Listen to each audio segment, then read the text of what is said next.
Bonjour, je me présente, je m'appelle Anaïs, j'ai un petit compte sur Instagram qui s'appelle Couds tes rêves où je présente ce que je couds régulièrement et ça fait un petit moment que je me disais que ça serait sympa de montrer ma réalisation en vidéo et du coup me voilà, je me suis lancée et voici ma première vidéo où je vais vous présenter ce que j'ai cousu ce dernier mois. Alors pour commencer, j'ai cousu la chemise Bruna de la Maison Victor. Alors, comme c'est ma première vidéo, évidemment, je ne suis pas très organisée. Il y a des choses qui sont pas repassées, il y a des choses qui étaient à laver. J'ai fait un peu comme je peux et la prochaine fois, j'espère que ce sera mieux. Du coup, la chemise Bruna, je vous mettrai des photos ou peut-être si j'y arrive, je mettrai même une petite vidéo où je vous montrerai comment ça tombe. Et donc cette chemise, eh ben, elle est hyper facile à faire. Franchement, c'est ma première chemise avec un col et ça s'est très bien passé. Même s'il n'y a pas tant d'explications que ça, c'était très clair. Vraiment simple, un rendu nickel. Ce que je reproche à cette chemise, ou alors peut-être que j'ai pas choisi le bon modèle. Bon, je l'avais vu sur une personne mince et j'avais trouvé la forme super jolie. Et je me suis dit, oh génial, je vais tester cette chemise, elle me plaît bien. Et j'avais pas réfléchi qu'en fait, il n'y a pas de pince sur ce modèle. Et c'est vrai que sur moi, les tenues tombent mieux quand il y a des pinces pour cintrer un petit peu. Et là, c'est vrai que les premières fois où j'ai essayé, j'avais l'impression d'être en pyjama. En plus, le rose n'aidant pas, je pense que on pouvait s'imaginer que ça aurait pu être un pyjama. Mais non, c'est une chemise que je porte la journée. Et je finis par m'habituer. Même si j'ai prévu sur la suivante de rajouter des pinces de taille. On verra ce que ça donne. Mon tissu, c'est la viscose Hipposia, si je ne me trompe pas, que j'ai trouvé chez Made in Tissu. Mais j'ai vu qu'on pouvait la trouver un peu partout ailleurs, si jamais ça vous intéresse. Ensuite, j'ai décidé de me refaire un stock de t-shirts parce que mes t-shirts, ça fait 2 ans que je les ai cousus au tout début quand j'ai commencé et ils commencent à être un peu fatigués. Alors j'ai pris un bon basique, le plantain de Direndo. Pour moi c'est une valeur sûre, il tombe super bien. En plus il est gratuit, que demander de plus. Et puis j'avais pas de marinière, ça faisait un moment que je louchais sur les tissus marinières. J'ai toujours entendu ah oui mais quand on est ronde il faut pas mettre de rayures horizontales. Bon, jusque-là, je n'avais pas tenté. Et puis, j'ai eu envie. Et je l'ai fait. Et du coup, en plus d'en faire un, j'en ai fait 2. Voilà. Sauf que celui-là, j'ai pris toujours le plantain en base. Mais j'avais bien aimé le col avec le décolleté dans le dos d'un des patrons de Munasu, d'une box Munasu. Du coup, j'ai utilisé le décolleté Munasu et le tombé du plantain. Et du coup, je trouve que c'est vraiment pas mal. Après, j'ai eu des petits soucis avec le col parce que je débute avec la surjeteuse. Et du coup, il y a un côté où j'ai été entraînée par la machine et où le col, où la bande d'encolure est plus fine qu'aux autres endroits. Bon, en vrai, quand je porte, ça se voit pas, mais c'est les petits détails que je ferai attention pour la prochaine fois. Mais sinon, je suis très contente de ces 2 petites marinières. Pour moi qui n'en avais pas, et bien voilà, c'est chose faite. Ensuite, pour changer, j'ai cousu pour mon chéri la veste Frédéric de chez Jali Pattern. Je ne sais pas si vous connaissez cette marque, mais il y a 27 tailles dans le patron. Donc ça, c'est vraiment génial. Et du coup, c'est la deuxième que je lui couds. Parce que la première, je l'ai faite il y a quelques mois. C'est lui qui avait choisi tous ses tissus, toutes les couleurs, la fermeture éclair, le bord-côte. Enfin, il a tout choisi sur celle-là aussi d'ailleurs. Et sur la troisième aussi. Et du coup, il a été tellement content qu'il a commandé lui-même ses tissus pour faire les 2 vestes suivantes, dont celle-ci. Et elle est très simple, elle est accessible vraiment aux débutants parce qu'elle est pas doublée. Donc vraiment très simple. Au niveau des poches, c'est aussi super facile à coudre parce que c'est intégré dans la découpe du patron. Parce que si on veut faire plusieurs couleurs sur la veste, il y a prévu des découpes. Ensuite, normalement, il y a des fermetures éclairs sur les poches. Mais lui, il n'avait pas envie d'avoir de fermeture éclair. Donc c'était encore plus facile pour moi. Pour celle-ci, la seule chose que j'ai modifiée, c'est au niveau de la fermeture éclair. J'ai mis un biais parce que comme la fermeture éclair est contrastée, quand la veste est portée ouverte, ça se voit. Donc je trouve que la finition est plus jolie. Par contre, je me suis embêtée pour le faire parce que c'est vachement épais. Du coup, même si j'ai une bonne machine, j'ai trouvé un peu difficile pour passer toutes ces épaisseurs. Bon, ça l'a fait, hein, mais c'était pas si simple. Donc voilà pour la réalisation pour mon chéri. Et du coup, la troisième qui est en cours, elle est déjà découpée, elle est prête à être cousue. Et puis, si vous voulez voir, vous pourrez voir sur Instagram. Pour la suite, j'ai cousu pour ma tante. Et ça, c'est un projet qui date d'il y a 1 an et demi. Presque au tout début, quand j'ai commencé à coudre, elle m'avait demandé si je pouvais lui faire un haut de chez Burda. C'est le 6550 Burda Style. Et ça a été compliqué. Alors, je sais pas si c'est parce que je débutais, donc j'ai suivi le peu d'instructions Burda. Franchement, il n'y a pas grand chose comme instruction. La forme est super jolie. Il y a plein de plis sur le devant. Je trouve que ça met bien en valeur quand on a une forte poitrine. Mais je sais pas ce que j'ai trafiqué, si j'ai mal suivi le patron ou si y a quelque chose que j'ai fait de travers. Mais au niveau du col, normalement il devrait tomber comme ça et il reste pas comme ça. S'il restait comme ça serait parfait. Mais il se met plutôt de cette façon. Et du coup ça crée un creux en dessous, juste au niveau des plis. Et ça fait vraiment pas joli.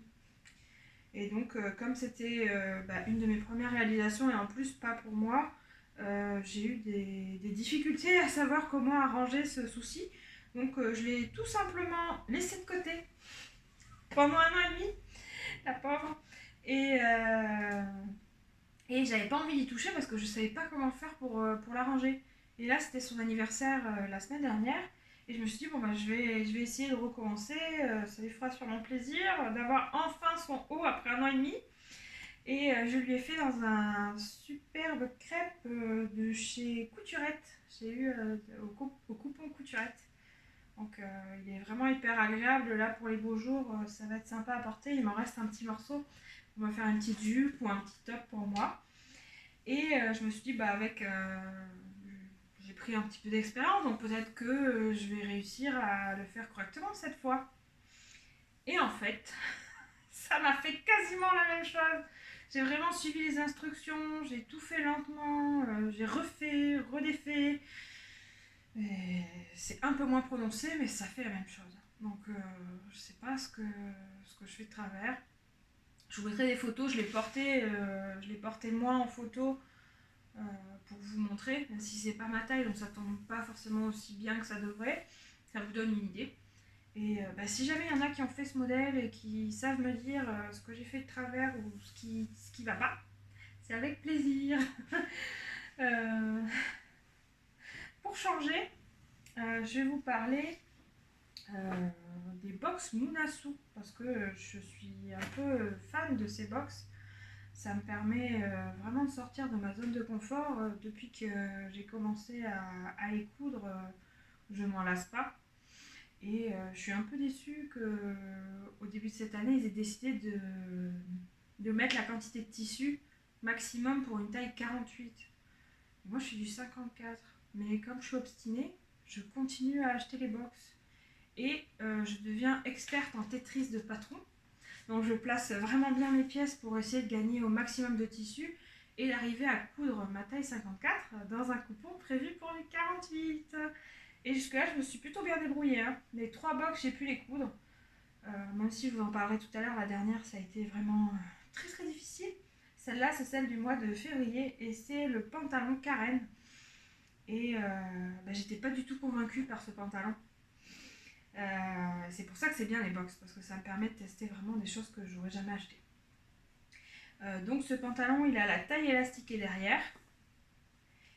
Il est plat sur le devant, enfin plat, je veux dire, il n'y a pas d'élastique devant. Il y a une ceinture en tissu nouée. Il y a des poches italiennes, très jolies, qui ne rajoutent pas de volume. Et les jambes du pantalon sont plutôt très larges. Et une hauteur cheville. Donc moi, c'est ce que j'appelle ni court ni long. Je n'ai pas l'habitude de cette hauteur, donc quand j'ai vu le patron, les jambes larges, la ceinture et la hauteur, je me suis dit non, pas trop pour moi ça, je sais pas trop si ça va m'aller. Puis elle promettait que ça allait à toutes les morphologies, qu'il n'y avait pas besoin de modification de patron. Bon, je me suis dit bon, je suis sceptique, mais je vais tester. Et j'ai fait une toile parce que depuis la fois où j'ai fait un patron dans mon beau tissu et que je me suis loupée, je fais des toiles à chaque fois maintenant.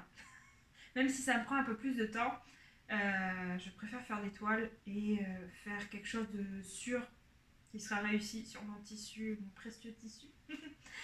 Et donc j'ai fait 2 toiles et j'ai modifié juste la fourche de 1 cm. Donc franchement, la promesse elle est presque tenue parce que j'ai quasiment rien modifié et ça tombe bien. Ça ajoute pas de volume au niveau du ventre, c'est bien serré comme on souhaite au niveau du dos parce que comme c'est nous qui choisissons la longueur de l'élastique en fonction de nous, on est bien ajusté, ça tient bien et en plus il y a la ceinture pour apporter un peu plus de maintien si besoin, mais franchement elle tient vraiment bien. Il y a les petits passants où je me suis amusée à faire pour une fois un petit point décoratif. Je vous mettrai une photo parce que le là je pense que vous ne voyez pas. J'utilise jamais les points décoratifs et c'est dommage.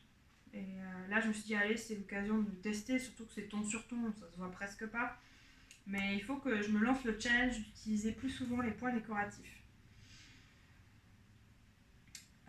Donc j'ai fait ce pantalon et en fait contrairement à ce que je m'attendais, il tombe vachement bien. Une fois les modifications faites, il tombe très bien.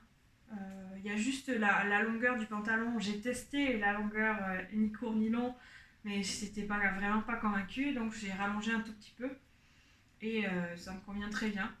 J'aime beaucoup. Et vu que j'ai pas beaucoup de pantalons, j'ai l'intention de le refaire en chambré. Et on verra ce que ça donne. Je pense que ça sera très bien. Ensuite, je vais vous parler. J'ai été testeuse pour 2 créatrices ces derniers mois. Je vous le dis pour qu'il n'y ait pas de quiproquo. Je ne vous le présente pas parce que j'ai été testeuse, mais parce que j'ai apprécié les patrons. Donc, j'ai testé chez Iribol Couture la robe poulpette. Et donc ça, cette créatrice, elle fait les tailles jusqu'au 62. Donc ça, c'est vraiment génial pour les grandes tailles. Et j'ai fait la version top parce que je voulais pas me risquer à faire la robe parce que j'avais l'impression que c'était plutôt moulant. Et finalement, je suis convaincue et je pense que pour cet été, je ferai une version robe longue avec une fente. Et je pense que ça sera très bien. Donc ce patron, il permet de faire un débardeur, une robe courte, une robe mi-longue, une robe longue. En fait, vous en faites un peu ce que vous voulez. Et très très simple. Il y a juste à coudre les épaules, les côtés, bande d'encolure, bande pour les emmanchures. Et c'est fini. Et l'ourlet. Mais c'est vraiment un projet qui se coud en 2 temps 3 mouvements.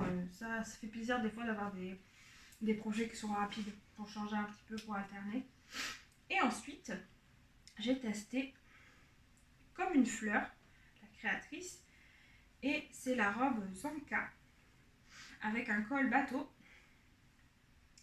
Moi j'ai fait une bande d'encolure, mais c'est possible de faire aussi juste un ourlet. Il y a les manches courtes comme moi ou longues. On peut faire une robe ou un top. Et c'est plutôt large au niveau du buste, Mais comme c'est resserré aux hanches et aux bras, aux manches, ça fait une jolie silhouette.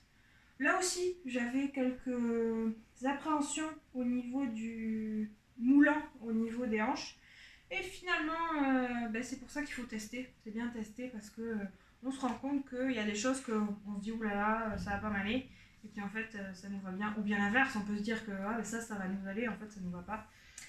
Donc, il faut tester et ça a été plutôt une réussite. Et en plus, je peux la porter soit en robe, soit en top. Je cache le bas de la robe dans mon pantalon et puis ça me fait un petit top. Donc, c'est un 2 en 1, j'aime beaucoup.